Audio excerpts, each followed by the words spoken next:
오늘은 빌레몬서 성경 공부 네 번째 시간입니다. 빌레몬서 1장 15절부터 19절 내용을 살펴보면서 하나님께서 또 우리에게 들려주시는 그 말씀에 한번 귀를 기울여 보고자 합니다. 먼저 15절부터 19절까지의 말씀을 제가 읽도록 하겠습니다. 아마 그가 잠시 떠나게 된 것은 너로 하여금 그를 영원히 두게 함이리니 이후로는 종과 같이 대하지 아니하고 종 이상으로 곧 사랑받는 형제로 둘 자라. 내게 특별히 그러하거든 하물며 육신과 주 안에서 상관된 내게랴. 그러므로 내가 나를 동력자로 알진대 그를 영접하기를 내게 하듯하고 그가 만일 내게 불의를 하였거나 내게 빚진 것이 있으면 그것을 내 앞으로 계산하라. 나 바울이 친필로 쓰노니 내가 갚으려니와 내가 이 외에 내 자신이 내게 빚진 것은 내가 말하지 아니하노라. 아멘. 오늘 이 말씀에서 우리가 눈여겨보아야 할 몇 가지 말씀들이 등장하고 있습니다. 그 첫 번째 대목은 이것입니다. 바울이 오네시모를 곁에 두고 싶어하는 그 이유가 뭔가 하는 것입니다. 바울이 말하는 내용 가운데 보면 오네시모에 대해서 호칭이 변하는 것을 볼 수가 있습니다. 10절에 보면 갇힌 자 중에서 낳은 아들이라고 오네시모를 부르고요. 또 11절에 보면 나와 내게 유익하다 그런 말이 나오고요. 12절에 보면 그는 내 신복이다 라는 표현이 있습니다. 그리고 16절에는 그는 사랑받는 형제로 둘 자다라는 그런 표현이 나오고 있습니다. 이 오네시모에 대한 바울의 호칭 속에서 바울이 오네시모를 그의 곁에 두고 싶어하는 이유가 암시되고 있죠. 드러나고 있죠. 오네시모는 본래 유익한 사람은 아니었습니다. 주인의 소유를 훔쳐 달아난 무익한 사람이었죠. 그리고 사랑받는 형제가 아니라 종, 곧 노예의 신분으로 있던 사람이었습니다. 그런데 그가 이런 변화를 겪었다는 겁니다. 갇힌 중에서 낳은 아들과 같은 사람이 됐고 아주 유익한 사람이 되었고 그것도 이제는 빌레몬에게 유익한 사람이 되었다. 빌레몬에게만 아니라 바울 자신에게도 또 교회 공동체 전체를 보아서도 아주 유익한 사람이 되었다. 너와 내게 모두 유익한 사람이 됐다. 그리고 어느 정도로 유익하냐? 신복과 같은 존재가 됐다. 지난번에 우리 한번 살펴봤습니다만은 이 신복이라는 말의 원래 뜻은 심장이라는 뜻이라고 말씀드렸었죠. 우리 몸에 있어서 심장이 생명을 유지하는 데 있어서 가장 중요한 역할을 하는 그 기관의 하나인 것처럼 심장이 없이는 사람이 살 수 없는 것처럼 이 오네시모가 빌레몬 자신에게도 그럴 뿐만 아니라 교회 공동체 전체에게도 바울의 사역에 있어서도 그렇게 없어서는 안 될 심장과 같은 존재가 됐다. 그리고 무엇보다도 그는 이제 종이 아니라 노예가 아니라 사랑받는 형제로 대할 자다. 이렇게 변화를 받았다는 것입니다. 자, 이 빌레몬이 오네시모가 주인인 빌레몬의 소유를 훔쳐서 달아날 정도였다면 오네시모는 빌레몬에 있을 때에 그의 집에 있을 때에 그다지 믿을 만한 종이 아니었을 가능성이 매우 높습니다.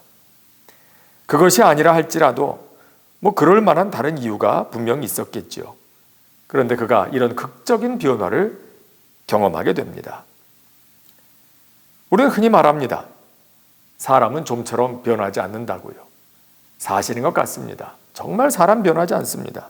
그러나 성령께서 역사하시면 그렇게 변하지 않던 사람이 변하는 것을 또 볼 수가 있습니다. 왜 그럴까요? 성령은 창조의 영이기 때문에 그렇습니다. 무에서 유를 창조하신 하나님의 영은 우리의 재료가 어떠하든지 좋은 작품을 만들어내시는 분이십니다. 우리가 익히 들어 알고 있는 얘기 중에 이런 얘기가 있죠. 미켈란젤로가 어느 날 작품을 만들기 위해서 대리석을 구하러 갔는데 어느 가게 한켠에 보니까 돌 하나가 대리석 덩어리 하나가 딱 있어요. 그래서 내가 저걸 사가겠습니다. 그러니까 주인이 말하기를 아이 저거 돈 받기 어렵습니다. 저 그냥 가져가십시오. 왜 그러십니까? 물으니까 저 돌은 이 형편없어 가지고요. 아무도 저 돌을 원하지 않습니다. 그래서 저 자리에 10년째 그대로 있습니다. 저건 놔둬봐야 뭐 자리만 차지하고 있을 뿐이니까 나 뭐 남들 갖다 쓰지도 않는 저런 돈 받고 팔 수가 없습니다. 그냥 가져가십시오. 근데 그 정도로 재료는 별 볼 일 없는 재료였어요. 그런데 미켈란젤로가 그 돌을 가져다가 어떤 작품을 만들었을까요? 여러분 잘 아시는 피에타상. 어머니 마리아가 예수님을 십자가에 달려 돌아가신 그 예수님을 품에 안고 있는 그 비탄에 잠긴 모습을 조각한 세계 최고의 작품 아닙니까?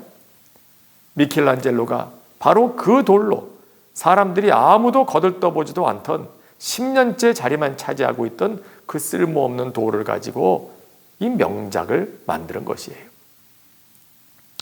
비슷한 내용이지만 또 이런 얘기가 있죠. 그 당대에 미켈란젤로만큼이나 사람들에게 이름을 많이 알렸던 도나텔로라고 하는 그런 조각가가 또 있었어요.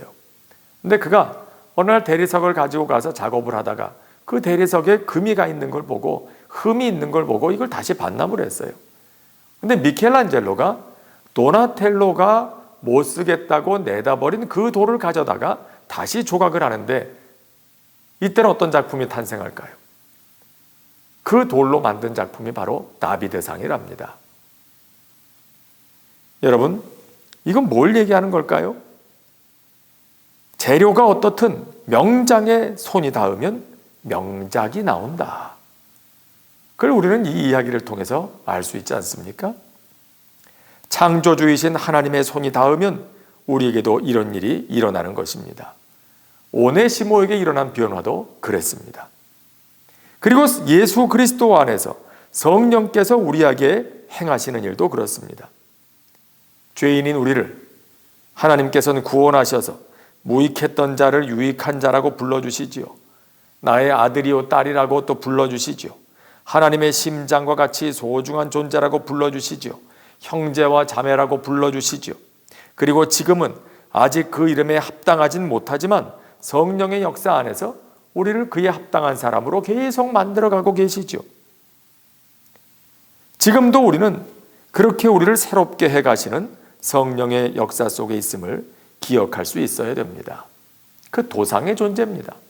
이미 완성된 존재인 것처럼 교만할 수가 없는 것입니다. 이런 얘기가 있습니다.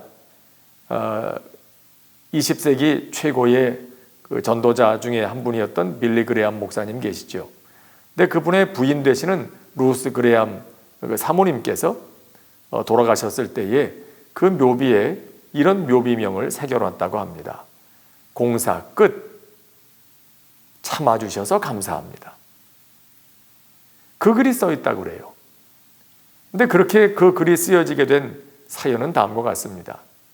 어느 날 목사님과 사모님이 나란히 차를 타고 길을 가고 있는데 저 앞에 도로 공사하는 쪽을 지나가게 됐어요. 근데 도로가 공사 중이니까 얼마나 도로가 불편하겠습니까? 차가 덜컹거리고. 근데 가다 보니 그 앞에 이런 표지판이 있는 걸 봤어요. 공사 중 불편을 끼쳐드려 죄송합니다. 그리고 쭉 그 구간을 지나가서 공사가 끝나는 지점에 가니까 또다시 표지판이 서 있는데 그 표지판에 써 있는 내용이 이거였습니다.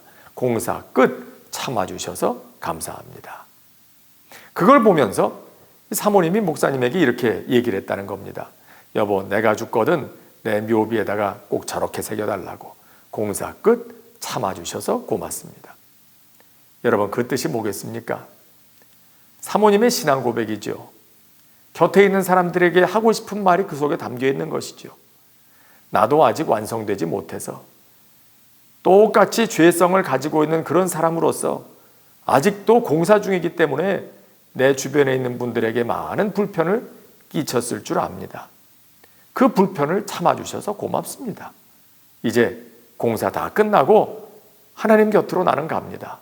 그간 나를 참아주셔서 이렇게 공사 중이라 불편하기 짝이 없는 나를 참아주셔서 참 고맙습니다. 그런 고백이 그 속에 들어있는 것이죠. 여러분, 이게 꼭 그 사모님의 얘기만은 아닐 겁니다. 우리 모두가 마찬가지입니다. 우리 다 변화되고 있는 중입니다. 공사 중입니다.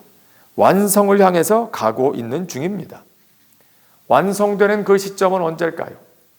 주님께서 다시 오시는 그날이죠. 우리가 주님을 만나 뵈옵는 바로 그날이죠.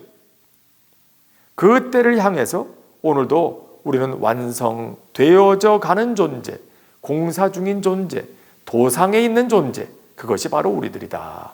그걸 기억해야 할 것입니다. 바울이 오네시모를 곁에 두고자 하는 것은 그가 이미 완성되었기 때문은 아닙니다. 그를 완성의 단계로 이끌어가고 계시는 하나님의 손길을 신뢰하고 있기 때문인 것이죠. 갇힌 중에 아들 되게 만드시는 하나님, 무익하였지만 유익한 존재 되게 하시는 하나님, 신복과 같은 존재로 만들어 가시는 하나님, 사랑받는 형제 되게 하시는 바로 그 하나님을 신뢰하기 때문에 바울은 이 오네시모를 그의 곁에 두고 또 그를 그렇게 변화시켜 가시는 하나님의 역사를 보았기 때문에 그를 곁에 두고 함께 동력하기를 원하는 것입니다. 두 번째로 우리가 주목해 보아야 할 대목은 오네시모의 변화 속에 나타나는 하나님의 섭리에 관련된 얘기입니다. 물론 첫 번째 얘기와 또 비슷한 관련된 얘기이기도 합니다. 15절 말씀에 그가 이렇게 얘기하죠. 아마 그가 잠시 떠나게 된 것은 너로 하여금 그를 영원히 두게 함이리니. 오네시모가 빌레몬의 곁을 잠시 떠나게 된 것은 그 속에 하나님의 뜻이 있었을 것이다. 지금 바울이 그렇게 얘기를 하고 있는 거예요. 단순히 오네시모가 빌레몬의 소유를 도둑질해서 도망간 그게 다가 아니라는 겁니다. 그 속에 무언가 우리가 미처 알지 못했던 하나님의 섭리가 있다. 계획이 있다. 역사가 있다. 이걸 보라는 것입니다. 어쩌면 빌레몬은 오네시모를 괘씸히 여겼을지도 모릅니다. 또 그를 용납해 주라고 하는 이 바울의 이야기, 그의 권면이 불편하게 들렸을지도 모릅니다. 이걸 아는 바울이 이제 오네시모보다 그 속에 있는 이 과정 속에 있는 하나님의 섭리를 생각해라. 그리고 그렇게 역사하시는 하나님을 바라보라 라고 설득하고 있는 것이죠. 물론 이런 과정 속에서 오네시모가 잘했다는 것은 절대로 아닙니다. 하나님의 계획과 섭리가 있기 때문에 오네시모가 주인의 것을 훔쳐간 것 잘못된 게 아니다. 이건 하나님의 계획 속에 있는 거니까 그건 훔쳤다고 얘기할 수도 없다. 이렇게 말하는 게 아니죠. 오네시모의 죄를 하나님의 계획과 섭리라는 이름으로 합리화시키려는 게 아닙니다. 오네시모는 분명 죄를 지었습니다.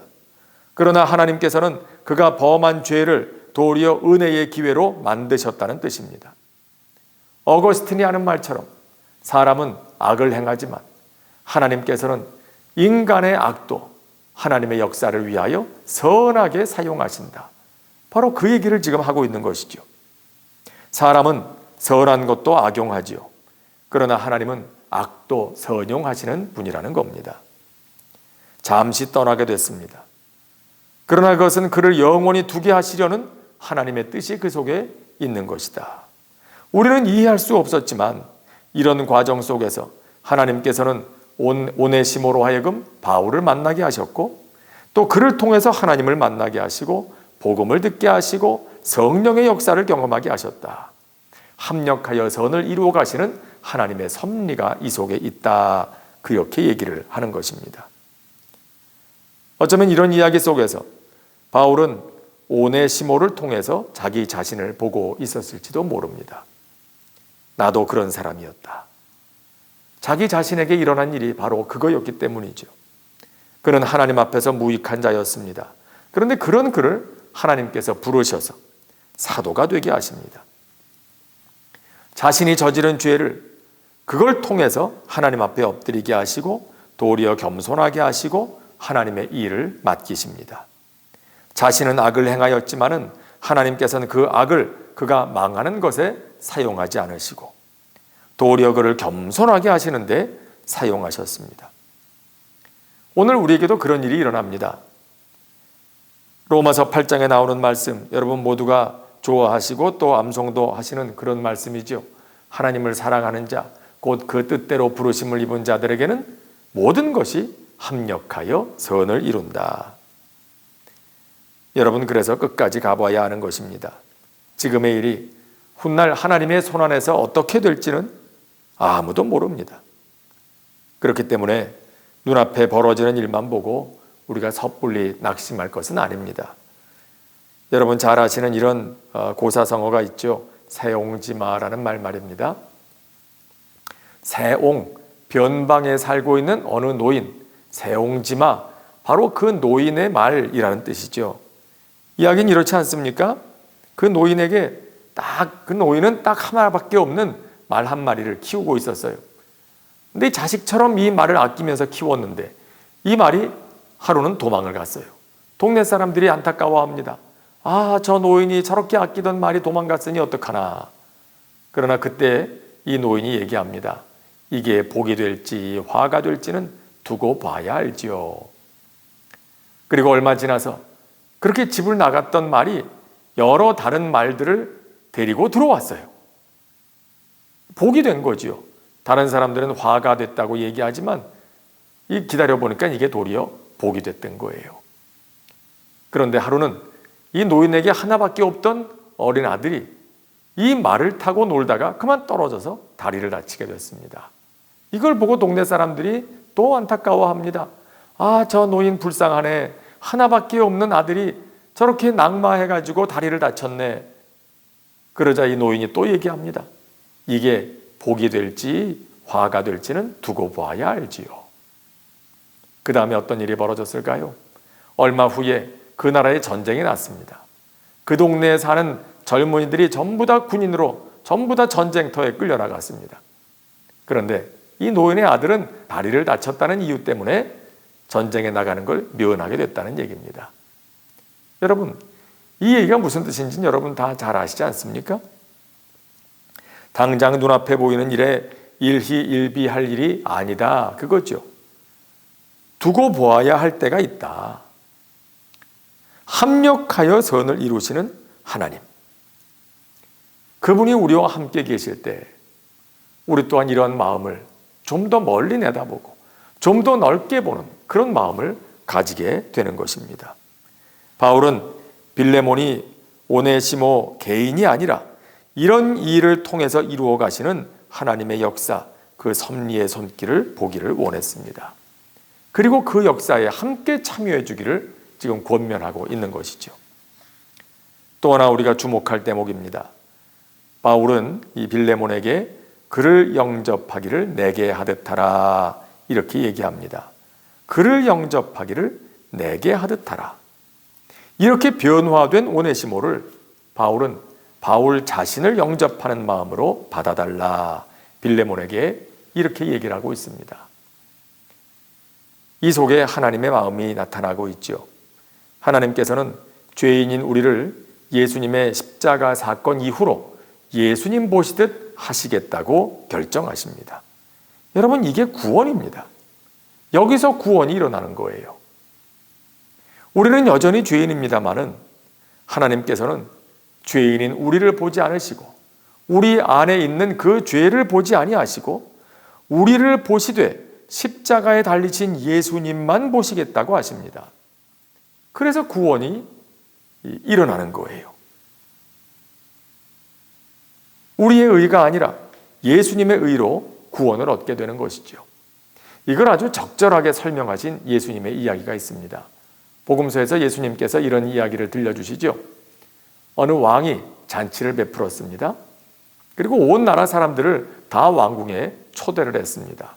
근데 그 왕의 잔치에 참여할 수 있는 단 한 가지 조건은 왕이 보낸 예복을 입고 오는 것이었습니다. 여기엔 이런 왕의 의도가, 이런 마음이 들어있는 것이죠. 누구든지 내가 보낸 예복을 입기만 하면 누구나 다 왕의 잔치에 참여할 자격이 있는 것으로 내가 인정하겠다. 그렇게 간주하겠다. 그것입니다. 내가 보낸 예복만 입고 오면 그 예복을 입고 있는 사람이 누군지, 그 예복 안에 감추어져 있는 그 사람이 어떤 사람인지, 어떤 짓을 했는지, 어떻게 살았는지, 어떻게 생겼는지 그저 묻지도 따지지도 않겠다, 이런 말이에요. 나는 이제 내가 보낸 예복을 입고 있는 그 사람만 보겠다. 그것이 이 왕의 잔치에 참여할 수 있는 단 한 가지 조건이다 라고 말씀하시면서 이것이 하나님께서 이루어 가실 구원의 역사의 핵심이라고 말씀하고 있는 거예요. 뭘 얘기하는 걸까요? 하나님께서 우리를 보시는 방식도 그렇다는 것입니다. 하나님께서는 죄인인 우리가 아닌 우리를 위하여 십자가에 달리신 예수님만 보시겠다고 하십니다. 그 예수님께서 나를 위해서 십자가 위에서 대신 죽으셨다는 사실만 믿음으로 받아들이면 이 예복이 왕이 나를 위해서 보내준 것이라는 사실을 믿고 받아들이고 그 옷을 입기만 하면 누구든지 왕의 잔치에 들어올 수 있도록 인정하고 간주해 주겠다는 것처럼 예수님께서 나를 위해서 하나님께서 보내주신 구세주이시며 그분이 나를 위해서 십자가에 죽으신 바로 그 주님이라는 사실을 내가 믿고 받아들이기만 하면 내게 어떤 일이 일어나겠다는 겁니까? 왕이 보낸 예복을 입는 것과 똑같은 일이 그 효과가 나타나겠다는 거예요. 왕이 이제부터는 내가 보낸 그 예복을 입은 사람만 보겠다 그렇게 말하는 것처럼 이제 나는 내 속에 있는 죄를 보지 아니하고 내가 믿는 예수의 얼굴만 보겠다. 이게 하나님의 마음인 것입니다. 나를 대신해서 심판을 당하신 예수님만 보시겠다. 우리를 보시되 우리의 얼굴을 보시되 예수님의 얼굴 보듯 보시겠다. 우리를 영접하시되 하나님의 아들이신 예수님을 영접하시듯 그렇게 하시겠다. 여러분, 이게 구원의 핵심입니다. 바울은 빌레몬에게 지금 그런 하나님의 구원의 역사를 떠올리면서 이제 너도 그렇게 해주길 바란다 라고 말하고 있는 거지요. 오네시모를 영접하되 오네시모의 얼굴을 볼 게 아니라 내 얼굴을 봐서 그를 영접해다오. 그를 나를 영접하듯 그렇게 영접해 주었으면 좋겠다. 그리고 바로 그 하나님은 우리에게 요구하시죠. 내가 너희에게 그렇게 한 것처럼 너희도 서로를 그런 마음으로 대해달라. 예수님 보듯 그렇게 해달라. 그래서 바울은 골로새서 3장에서 골로새 교회 성도들에게 이렇게 권면하고 있는 것입니다. 너희가 무슨 일을 하든지 사람에게 하듯 하지 말고 주께 하듯 하라. 주께 하듯 하라. 주님의 얼굴 보듯이 해라. 무슨 일을 하든지 주님의 일을 하듯이 해라. 지금 바울이 빌레몬에게 하는 말이 바로 그런 얘기고요. 이제 또 하나 우리가 마지막으로 보아야 할 것이 이것입니다. 바울이 이렇게 얘기하죠. 내 앞으로 계산하라 그랬습니다. 내 앞으로 계산하라. 뭘 계산하라는 겁니까?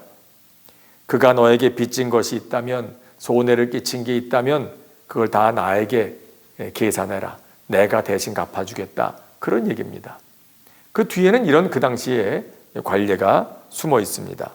당시 로마법에 의하면 도망친 노예에게 편의를 제공해 주는 사람은 노예가 주인을 떠나서 도망가 있는 날수만큼의 손실을 보상해 주어야 할 책임이 생깁니다. 그 의무가 발생합니다.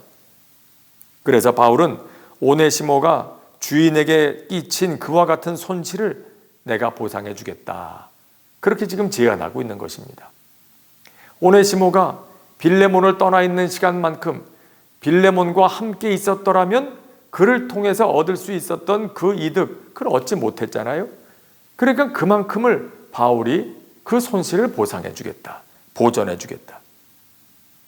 사실 이전에 얘기했던 것처럼 바울은 뭐 그럴 거 없이 이제 오네시모 나한테 보내라. 하나님을 일을 위해서 우리 같이 동력하게 될 거다. 나이도 많고 사도로서의 권위도 있고 주께서 주신 사명도 있고 이런 권위를 가지고 마땅히 빌레몬에게 명령할 수도 있었지만은 순종할 것을 요구할 수도 있었지만은 그러나 바울은 그러지 않죠. 그에게 힘이 있고 자격이 있다고 다 쓰는 것은 이건 지혜롭지 못한 일이죠. 성숙하지 못한 일이죠. 바울은 그러질 아니하고 빌레몬에게 이렇게 합리적인 제안을 하는 겁니다. 오네시모가 스스로를 구원할 수 없음을 알기 때문에, 그가 그 당시 사회가 요구하는 그 값을 지불할 수 있는 능력이 없다는 걸 알기 때문에 바울이 오네시모를 대신해서 내가 갚아주겠다, 그렇게 얘기를 합니다. 물론 빌레몬이 실제로 바울에게 그 값을 요구했는지 그건 알 수 없죠. 그러시다면야 오네시모가 없는 동안에 발생한 손해가 이만큼이니까 이만큼 대신 당신이 내주시오, 그렇게 요구했을까? 아닐 것 같습니다. 빌레몬이라면, 바울이 이렇게 신뢰하고 있는 그였다면 바울의 마음을 알고 바울 선생님 그렇게 말씀하시는데 잘 알겠습니다, 무슨 뜻인지 알겠습니다, 그러고 받아들였을 거예요. 그러나 그 의미는 매우 중요하다는 것이죠. 왜냐하면 바로 이것이 역시 하나님께서 우리에게 하신 일을 그대로 보여주고 있기 때문이에요. 이 빌레몬서가 아주 복음적인 편지라는 것을 우리가 알게 되는 대목이 바로 이런 대목들인 겁니다. 주님께서 하신 일, 이것이 바울이 빌레몬에게 하는 이야기 속에 그대로 드러나고 있거든요. 우리 스스로를 구원할 능력이 우리 자신에겐 없죠. 우리가 끼친 손실을 우리 스스로 보상할 수가 없습니다. 오네시모가 스스로 그 값을 지불할 능력이 없었던 것처럼 우리도 그렇죠. 그리고 바울이 오네시모를 위해서 값을 치르듯이 하나님께서 우리에게 하신 것도 바로 그런 일이죠. 그 값을 대신 치러주지 않으셨습니까? 우리가 당할 형벌을 예수님께서 대신 당하시죠. 예수님께서 대신 우리를 책임져 주신 거예요. 바울은 지금 그걸 떠올리면서 빌레몬에게 이런 이야기를 건네고 있는 것이죠. 바울이 이렇게 하는 것은 자신이 이런 은혜를 먼저 경험했기 때문입니다. 이런 은혜를 받은 바울이 이제 자신이 또 다른 죄인을 책임지겠다는 겁니다. 주님께서 바울이라는 나라고 하는 이 죄인을 책임져 주신 것처럼 이제는 내가 또 다른 죄인을 책임져야 할 차례가 아니겠느냐. 그러니 이제 오네시모를 위해서 내가 그 값을 지불해 주겠다. 빌레몬에게 이렇게 얘기하는 것입니다. 여러분, 받은 은혜는요, 곧 책임을 낳습니다. 사랑받았으니 이제는 사랑하는 사람으로 살아야 할 책임이 우리에게 발생하고요. 섬김을 받았으니 이제는 섬기는 사람으로, 주님께서 나를 책임져 주셨으니 나 또한 다른 연약한 자를 위해서 책임을 감당하는 사람으로 사는 것이 그리스도인의 삶이지요. 그래서 그리스도인의 모든 윤리는 이와 같이 먼저 받은 하나님의 사랑에 기초하고 있는 것이에요. 이걸 잘 보여주는 예수님의 이야기가 하나 있죠. 복음서에 보면 예수님께서 이런 비유의 이야기를 들려주십니다. 1만 달란트 빚진 그런 자의 비유, 여러분 기억하시죠? 어떤 그 관리가 왕에게 어떻게 하다 그랬는지 모르지만 1만 달란트의 빚을 졌어요. 근데 왕이 가만 보니까 이건 평생 죽었다 깨어나도 갚을 수 없는 그런 돈이거든요. 이 관리를 불쌍히 여겨서 왕이 이 1만 달란트의 빚을 다 탕감해 줬답니다. 그런데 이 관리가 왕궁을 나가다가 보니까는 자기에게 100데나리온 빚진 사람을 하나 만나가지고 그 사람을 보고 멱살을 잡고 너 왜 나한테 빌려간 돈 100데나리온 갚지 않느냐? 그리고는 너 갚을 때까지 내가 너를 가둬두겠다. 옥에다 가둬버렸다. 그런 얘기를 들려주시죠. 여러분, 여기서 우리가 깨달아야 할 것이 뭐겠습니까? 참 이건 놀라운 얘기입니다. 왕이 이 관리에게 1만 달란트 돈을 빌려주었다 그래요. 그가 1만 달란트 빚을 졌답니다. 이게 얼마나 될까요? 한 달란트는 얼마일까요? 한 달란트는 그 당시에 화폐 단위로 보면 한 달란트는 6천 드라크마와 같습니다. 드라크마와 데나리온은 똑같은 단위인데요. 이것은 그 당시의 사람이 하루 일해서 받을 수 있는 품삯이었습니다. 한 데나리온, 한 드라크마. 이건 남자 한 사람이 하루 일해서 버는 품삯이었습니다. 그러니까 한 달란트가 6천 드라크마라면 이 6천 드라크마 한 달란트는 얼마가 될까요? 남자 한 사람이 6천일 동안 일해야 벌 수 있는 돈이 6천 드라크마 한 달란트입니다. 자, 6천 드라크마는 6,000일 동안 일한다는 건 몇 년일까요?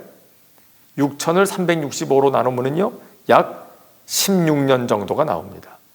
그러니까 한 사람이 한 달란트를 벌려면요 16년 동안을 땀 흘려 일하고 단 한 푼도 쓰지 않고 하루도 쉬지 않고 일해서 모아야만 한 달란트가 되는 거예요.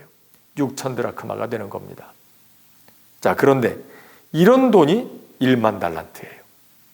1만 달란트 6천 드라크마 곱하기 1만 6천만 드라크마, 이건 얼마나 될까요? 이걸 365로 나누면 얼마가 될까요? 어느 정도의 기간이 될까요? 놀랍게도 16만 4,384년이 됩니다.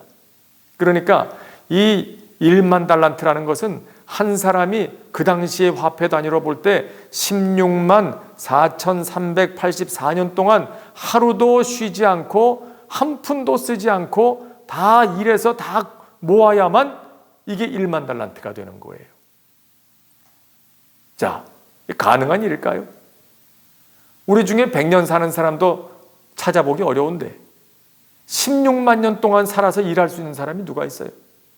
16만 년 동안 일해서 한 푼도 쓰지 않고 한 푼도 안 쓰니 16만 년 동안 먹어도 안 되죠. 먹지도 않고 쉬지도 않고 16만 년 동안 일할 수 있는 사람도 없지만 살 수 있는 사람도 없지만 서로 그럴 수 있다 하더라도 이 돈을 다 모은다는 건 불가능한 일이에요. 그러니까 여기서 포인트는 뭡니까? 이 돈이 얼마나 될까? 그게 문제가 아니고요. 여기서 얘기하는 건 도저히 스스로의 힘으로는 갚을 수 없는 것임을 이와 같은 방식으로 표현하고 있는 것입니다. 그리고 이 문제를 해결할 수 있는 방법은 단 하나밖에 없어요. 자기 힘으로는 할 수가 없기 때문에 왕이 탕감해 주는 것밖에는 해결책이 없다. 바로 그 얘기를 하고자 하는 것입니다. 그런데 이 사람이 그 빚을 탕감받고 나가면서 자기에게 100데나리온 빚진 자를 잡아가두었다. 그럴 때에 이걸 괘씸하게 여긴 왕이 그를 다시 붙들어다가 그에게 책망하는 말이 있어요. 그 왕의 말에 귀를 기울일 필요가 있습니다. 왕이 뭐라고 얘기합니까? 내가 너를 불쌍히 여김같이 너도 내 동료를 불쌍히 여김이 마땅하지 아니하냐. 마땅하지 아니하냐. 여러분, 이게 중요한 것입니다. 갈라디아 교회에 바울이 편지를 써서 보냅니다. 그리고 거기서 얘기하지요. 너희가 서로 짐을 져라. 서로 짐을 져주어라. 왜 그렇게 얘기할까요? 주님께서 먼저 우리의 짐을 져주셨기 때문에 서로의 짐을 져주는 건 마땅한 일이다. 서로의 짐을 져줌으로써 내가 무슨 상을 받겠다거나 무슨 칭찬을 받겠다거나 어떤 이득을 얻겠다거나 이게 동기가 아니라는 거예요. 우리가 누군가에게 선을 베푼다면 그것은 그저 마땅한 일이기 때문에 하는 것일 뿐이에요. 주님께로부터 먼저 그런 은혜를 받았기 때문에, 마땅하기 때문에. 이 세계의 유익을 위해 섬기는 것도 주님이 먼저 우리를 섬겨주셨기 때문이지요. 우리가 복음을 전파하는 것도 마찬가지인 것입니다. 무슨 전도상 받고 뭐 사람들에게 칭찬 듣고 뭐 그러기 위해서 전도하는 거 아니죠. 그거는 바른 동기가 아니에요. 누군가 나에게 복음을 전해 주어서 내가 구원받고 하나님의 자녀가 되고 천국 백성 되고 영생에 참여한 자가 되었다는 이 은혜를 내가 먼저 받았기 때문에 나도 누군가에게 이 복음을 전하는 것은 마땅한 일이다. 여기서부터 시작되는 거예요. 우리가 살아가는 모든 삶의 모습이 그러해야 한다. 신앙생활의 모든 모습이 그러해야 한다. 여러분, 오늘 이 말씀 속에서 우리는 이 바울의 하는 보여주는 행동, 또 그의 말 속에서 하나님께서 우리에게 하셨던 그 역사가 무엇인가 하는 것을 보게 되죠. 주님께서 우리에게 먼저 하셨던 그 일들에 바르게 응답하면서 오늘도 여러분들이 어디를 가든지 남선교회 회원으로서의 마땅한 삶으로 하나님께 영광 돌리는 복된 여러분들 다 될 수 있기를 바랍니다. 기도하겠습니다. 은혜로우신 하나님 아버지, 오늘도 저희들에게 말씀하여 주신 줄 믿고 감사를 드립니다. 오네시모를 빌레몬에게 다시 보내며 바울이 써서 보내는 편지, 또 그의 이야기 속에서 우리가 하나님께로부터 먼저 받은 은혜가 무엇인지를 다시 알게 하여 주시니 감사를 드립니다. 오네시모를 새롭게 하셔서 하나님의 일을 이루시는 그 주님의 손길을 볼 수 있게 하시고, 우리를 위해 대신 값을 지불하시는 하나님을 기억하게 하시고, 예수님을 영접하시듯 우리를 영접하여 주시는 하나님의 은혜를 다시 기억하게 하시고, 그 은혜를 먼저 받은 자로서 마땅한 삶으로 이 땅의 주의 나라 이루어가는 저희들 모두가 되게 하여 주시옵소서. 예수님의 이름으로 기도합니다. 아멘.